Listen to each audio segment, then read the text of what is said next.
બનાવટી એલસી મામલે કોંગ્રેસ કોર્પોરેટર સામે સત્તાવાર ફરિયાદ દાખલ. સભ્યપદ પર સંકટના વાદળ ઘેરાયા.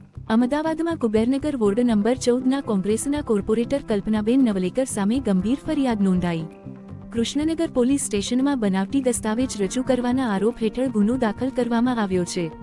માહિતી મુજબ કોર્પોરેશન ચૂંટણી દરમિયાન કલ્પનાબેન નવલેકરે શાળા છોડ્યાનું પ્રમાણપત્ર એટલે કે એલસી રજૂ કર્યું હતું. પરંતુ જિલ્લા શિક્ષણ અધિકારીની તપાસમાં મોટો ખુલાસો થયો. તપાસ દરમિયાન જીઆર નંબર 1248 ચકાસતા તેમાં ચાવડા હસમુખભાઈનું નામ નોંધાયેલ હોવાનું સામે આવ્યું. જ્યારે એલસી નંબર 3194ની તપાસ કરતા રજિસ્ટરમાં સોની અંકિત કુમારનું નામ નોંધાયેલ હોવાનું બહાર આવ્યું. અર્થાત જે નંબર પર દસ્તાવેજ રજૂ કરાયા હતા તેમાં અન્ય વ્યક્તિઓની નોંધ મળતા સમગ્ર મામલો ગરમાયો છે.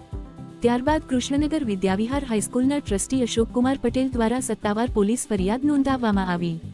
પોલીસ હવે તપાસ કરી રહી છે કે બનાવટી એલસી કોણે તૈયાર કર્યો, કયા માધ્યમથી રજૂ થયું અને તેમાં અન્ય કોણ સંડોવાયેલ છે.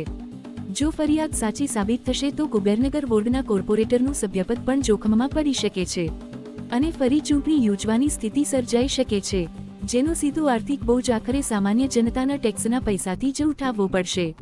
હાલ સમગ્ર મામલે પોલીસ દ્વારા ઊંડાણપૂર્વક તપાસ હાથ જિલ્લા શિક્ષણ અધિકારી શ્રીએ શાળાના ટ્રસ્ટી જે છે તેમને લેખિતમાં આપ્યું કે જે કુબેરનગર વોર્ડના જે કલ્પનાબેન નવલેકર કરીને જે છે કેન્ડિડેટ હતા આના કોંગ્રેસ પક્ષ તરફથી, અને જેઓ ચૂંટણીમાં ઊભા રહેલા અને ચૂંટણીમાં ઊભા રહેતા સમયે જે એમને ડોક્યુમેન્ટ જે રજૂ કરવા પડે એ ડોક્યુમેન્ટ રજૂ કરેલા, એમના શાળા છોડ્યાનું પ્રમાણપત્ર વગેરે, તો એ કંઈક ખરાઈ કરાવતા એમાં કંઈક એમના જે શાળા છોડ્યા અંગેનું જે પ્રમાણપત્ર રજૂ કર્યું ચૂંટણી પંચ સમક્ષ, એમાં કંઈક ક્ષતિઓ જણાઈ આવેલી અને એ જે શાળાનું જે ઉલ્લેખ કરેલું કૃષ્ણનગર વિદ્યાવિહાર મંદિરની શાળાનું, એમાં જે જીઆર નંબર 1248નું જે ખરાઈ કરાઈ તો એમાં જે છે કોઈ ચાવડા હસમુખભાઈ કરીને એમનું નામ બોલતું હતું, પણ જે એલસી નંબર જે એમને જે બતાવેલું હતું એની એલસી રજિસ્ટરમાં જ્યારે ખરાઈ કરી તેમાં કોઈ સોની અંકિત કુમારનું જે છે નામ બતાવેલું હતું,